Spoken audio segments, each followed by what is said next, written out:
guys, we're back in the sun trap that is my kitchen, ready for another bake. Today we're making Easter nests. This is my first kind of official Easter bake. I know that I've had a carrot cake up, but this to me feels like my first Easter bake and I'm so excited to do it. So like I said, we're making Easter nests. I have previously off camera weighed and kind of prepared all my ingredients, so I'm going to say what I've done now so that if you are wanting to follow along you can kind of have everything ready the way I have everything ready, and then we can kind of do it all together. I have firstly weighed out 100 grams of golden syrup.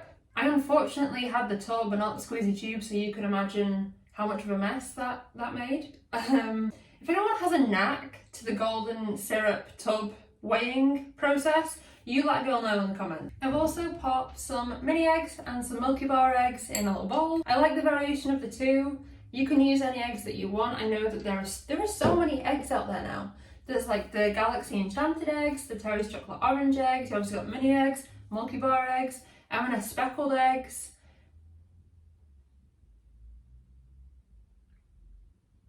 That might be all the eggs. I also have prepared the chocolate. So I've got 400 grams of chocolate here. I've got 200 grams of milk chocolate and 200 grams of dark chocolate. I've chopped it up kind of as fine as you kind of can, just so that it's easily meltable into the golden syrup and the butter. You're gonna also need 100 grams of unsalted butter. What I'm gonna do while I'm on camera and having a bit of a chat and a catch up is crush my shredded wheat. You can use cornflakes, you can use Rice Krispies, you can use bran flakes. There is really, don't quote me on this, there's really no cereal you can't use. There probably is, so stick to your basics. I'm using a recipe by James Patisserie just because it's the best one that I found over the years. I've been doing these a number of years. It's also why I think I'm so excited to do them, as they're very nostalgic for me, they're very reminiscent of childhood. I think, and kind of doing them in school, so having bake sales, and then especially in my teens, when I moved in with my dad and when I was 16, Easter was really the time where I came into my own and I was like, I'm making these Easter nests, Dad, and he'd always be like, okay, you go do that, honey. So I'm just going to add 8 of these shredded wheat biscuits into the bowl.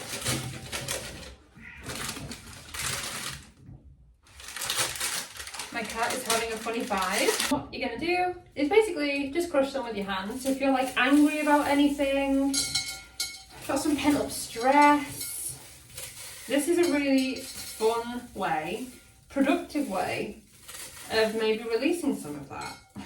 So how have you guys been? Let me know in the comments. What have you been baking? Did you enjoy the last video? Are you looking forward to Easter?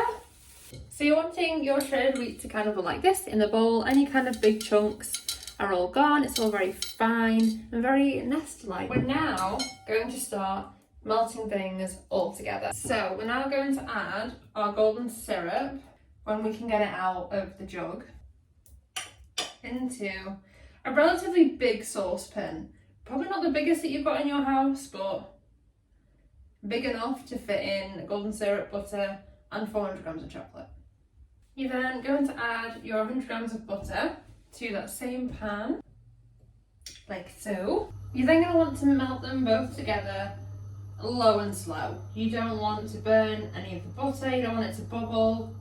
You just want it to melt very, very slowly and very, very gently within itself. You should kind of be mixing quite consistently and continuously, just so that it doesn't catch on the bottom or around the sides of the saucepan. So I just want to show you what you should kind of have in your pan. You want to aim for a kind of amber mixture.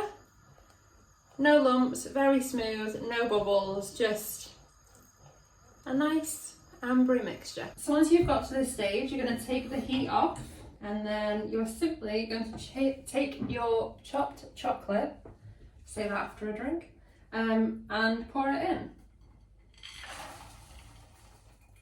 You then just want to stir the chocolate through the mixture, making sure that it's all melted and all smooth. The finer you chop your chocolate, the quicker this is going to take. but don't feel like you have to, you know, put it through a food processor or something to get it to melt. It's not the case. Don't worry about it. Again, just showing you what I currently have. So you want your mixture to be very smooth, no lumps, and just stir until any remaining lumps disappear. But yeah, smells great, honestly. So once you're happy that your chocolate is all melted and all smooth, you're going to pop your chocolate into the bowl with the shredded wheat. Now, you can either put the shredded wheat into the saucepan with the chocolate, or you can put the chocolate into the bowl with the shredded wheat. Personally, I'm going to put the chocolate in the bowl with the shredded wheat because that bowl is big and this pan is small. So do with that what you will. I'm just going to add it in. It's helpful if you have a little spatula to do this because you can kind of really get around the sides of the pan and make sure you get all the chocolate.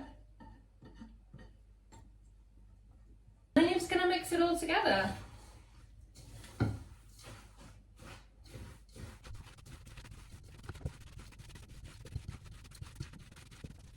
Once you're happy that all the shredded wheat is coated with your chocolatey mixture, you're going to start popping it into the cupcake cases.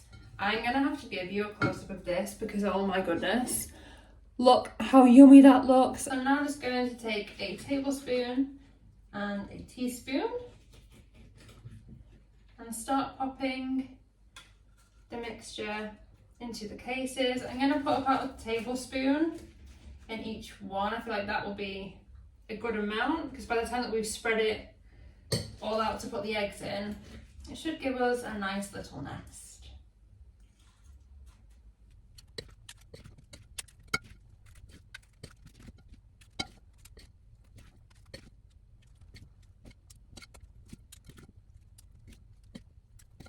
So once you're happy with them and they're all looking nest-like, you can then take your eggs, whichever ones you've chosen to use for this bake, and pop them in. I'm going to attempt to put 3 eggs in each one, but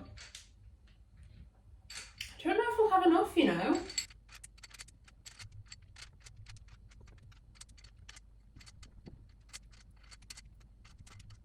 So I'm now going to pop these in the fridge for about half an hour just to chill and set.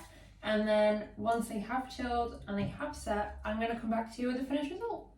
So these have been chilling now for about half an hour in the fridge. I've just popped them out of the cupcake tray and popped them onto the cake stand. Ready to show you guys. And honestly, I'm so happy with them. And I know that they're incredibly simple and they're just the easiest thing to make, especially if you have kids. This would be a perfect little Easter bake for you to do together. But look at how cute these are. All the colours, the little cases. I'm just so happy with how they turned out. They just look so cute. I'm obsessed with them. And they smell incredible. And yeah, I'm so happy with them. I hope you enjoyed this bake. Let me know if you baked along. Let me know if you've made these too this Easter. Or when you're starting your Easter bakes, and are these on the list of things that you're gonna make? I'm probably gonna have one of these now. And I will see you guys in the next video. Bye.